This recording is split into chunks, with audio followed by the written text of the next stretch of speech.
Hey guys, I'm Dr. Paul Goodman. A lot of people call me Dr. Nacho. I'm excited to share with you a segment here on interested buyers for your dental practice. So it may surprise you who can buy your dental practice. Private practice dentists, group practices, DSOs, and we're going to especially touch on why DSOs can pay more. So enjoy the presentation and I'll jump back on at the end with a free gift for you guys. This is something I put in recently, types of interested buyers for dental practices. So let's talk about Dr. Paul's House of Dentistry and Nachos. It's a good example. I made it up, by the way, but it does seem like a good name. It does $1 million a year. It has 5 operatories, and it profits $350,000. So this is a key point. So if you're listening, this is a key slide.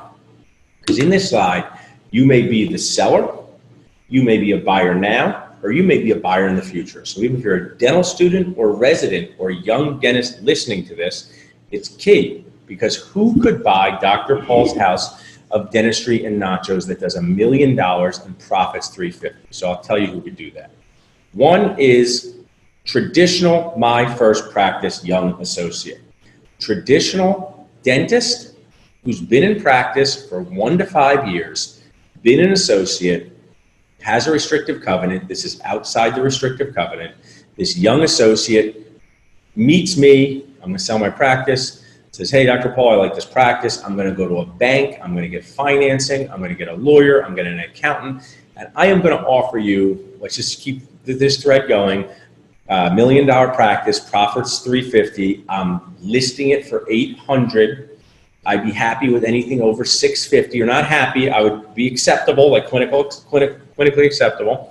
So this nice young buyer, Dr. Guac, puts in an LOI, letter of intent, which we'll talk about, for $725,000. Okay, $725,000. Based on his financing, based on his decision, he puts in that LOI. That's one choice there. Okay, so next, who's a buyer? A small group run by general dentist. So I can talk about that because I'm a small group run by general dentist. So now my brother and I, Jeff, are 2 owners. We have 3 associates. We have 2 locations. We're a small group run by general dentists. So we go to a bank because we don't just have this giant pile of money like Scrooge McDuck from DuckTales, one of my favorite shows growing up. We go to a bank.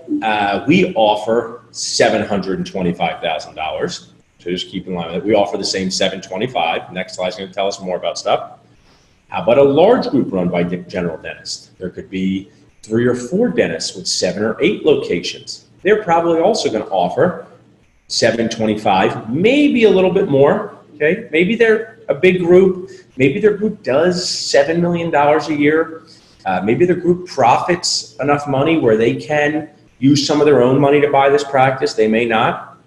A large group, and then finally, a corporate or a DSO group. So like I said, if you're listening, just hold some questions to the end. I'll stick around to answer them.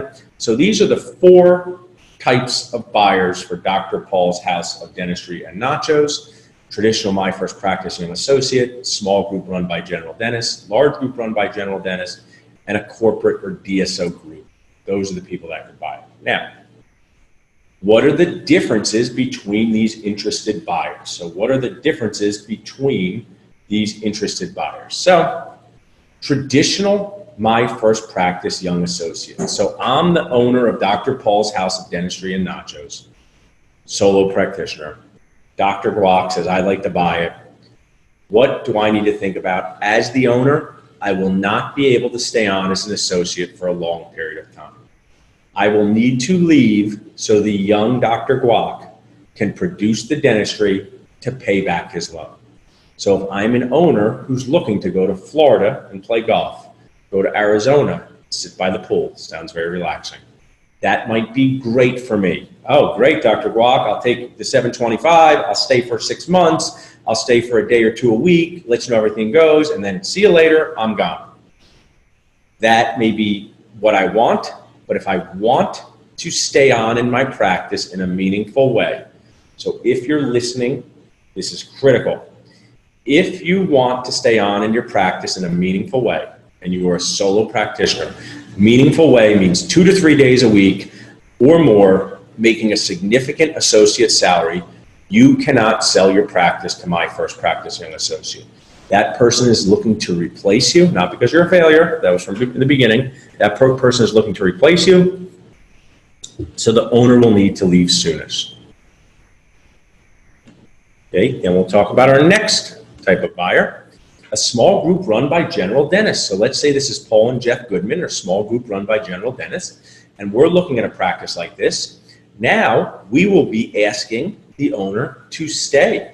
We'll be saying, we will buy your practice, but we're already busy running 2 other dental circuses where the animals, they're not trying to eat us, just slowly annoy us to death. But we'll buy this practice, but we are going to require you to stay. We want you to stay working 4 days a week. We'll pay the $725, and you can work and you can produce $600,000 a year, and we'll pay you $200,000 a year. To some owners, that's awesome. They get to sell their practice and stay and work for a year period of time and longer possibly, but they may be required to do that, or likely will. Move my face down here. Large group run by general dentists, owner likely required to stay as a period of time, because these large groups are looking to buy these as investments. They're investing in the dentist and the practice. They're not going to bring in a new dental associate 1 year out of school or residency to replace a seasoned dental owner. So as we move down through this decision tree, traditional My First Practice, owner will need to leave soonish, small group run by general dentist, large group run by general dentist, owner will likely be required to stay. And then finally, we have the corporate or DSO group. The owner will be required mandatory stay on for 2 to 3 years. So a corporate or DSO group will buy a practice and say to the owner, we need you to stay as a condition of buying this practice for usually 3 years plus. In that regard, this is Paul, Dr. Paul's House of Dentistry of Nachos. I have $1 million practice with 5 operatories. Owner's required to stay. I'm requiring, the DSO says, I don't know, Queso DSO says, hey, Paul, we're going to buy your practice for fill in the blank. I'm going to talk about that in a minute. Buy your practice for fill in the blank, but you must sign an employment contract to stay for 3 years. How does that sound to you? So let's just go back here. We're going to talk about why the DSO can pay more, but this is the differences in the types of interested buyers. I do this all the time. I love doing it. I love helping dentists. I have this conversation with the potential sellers, whether they list with me or not, as here are the types of buyers that are going to come and offer you money for your practice. Now, if you're watching this and you have a practice that does $600,000 a year out of 4 operatories, and you've been there for 30 years and you have great overhead, 50%, and you make $300,000 a year and you are doing awesome, it's unlikely that a DSO is going to buy a practice that does less than $800,000 a year. Doesn't mean impossible, but if you do less than $800,000 a year, it's unlikely a DSO is going to buy your practice, not impossible. So that may be one of the reasons why, if you're a seller, to keep your revenue in the 800,000 plus range. If you're sitting there thinking, I do $500,000 a year out of 3 operatories, and I have great overhead, great overhead control, and I like being a dentist, awesome. That's a great business too. Just think that you are going to sell your practice likely to that first choice there, traditional My First Practice, or a small group run by general dentists. The smaller the dental business, the more challenging it is for a young dentist to take it over, because they have high school loans. So this just is something for you guys to realize too. If you have a practice that does $300,000 a year, working 2 days a week, and you make $100,000 and you've been doing it for the past 3 years, that may be more of a chart acquisition or a merger into another practice. So this breaks down this here. Let's keep going here. Valuation, conversation, and listing agreement. So we talk about the range for the practice, agree on a listing price, and get ready to meet some buyers. So why can a DSO pay more money? And let's look at this here. Traditional My First Practice young associate needs bank financing, and there's a limit to total dollars. So getting back to the $1 million practice, let's say a bank will lend a young dentist $800,000. Now they need some working capital. So let's say they offer $730 and they keep $70. Small group run by general dentists, pretty much the same. And actually, maybe this is an interesting thing for you to learn. I learned this a lot from Rob Montgomery.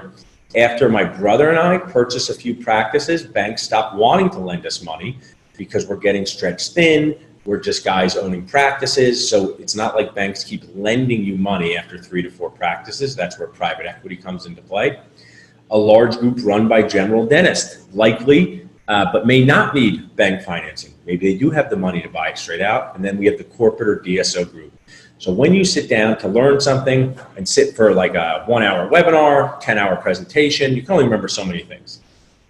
One of the take-home nachos is why can a DSO pay more? Because they don't need bank financing, so total dollars offer is likely higher than the other 3 buyers. So if I'm selling Dr. Paul's House of Dentistry and Nachos that does $1 million a year in 5 operatories, and young Dr. Bob Guac says, I'll give you $725. The groups say, these 2 groups say, I'll give you $750. You could stay on. A corporate or DSO group could come in and say, hey, Paul, we'll give you $900,000. We'll pay $950,000. We'll pay $1 million. Now, when I talk with sellers, each group has different hunger levels, just like we do as people. So they may be willing to pay 100% of collections to add a practice in Center City, Philadelphia. They may have a lot of choices and they might not do that. But this is why a DSO can pay more, because they have the money from private equity or whoever's invested in the DSO. They may be a $30 or $40 million group, so sometimes their profit is generating money for them to buy practices, but they are just a totally different buyer than the other 3 buyers. So you can ask me some questions about at the end, but super important to recognize. Hey guys, thanks for watching the presentation. I hope you enjoyed it. If you want to reach out to me, if I can help you in any way, just reach out to me at dentalnachos.com or paul@dentalnachos.com. And also, as a free gift for watching, if you text dentist to 444-999, text dentist to 444-999, you'll get a free course on how to buy a practice. Have a great day.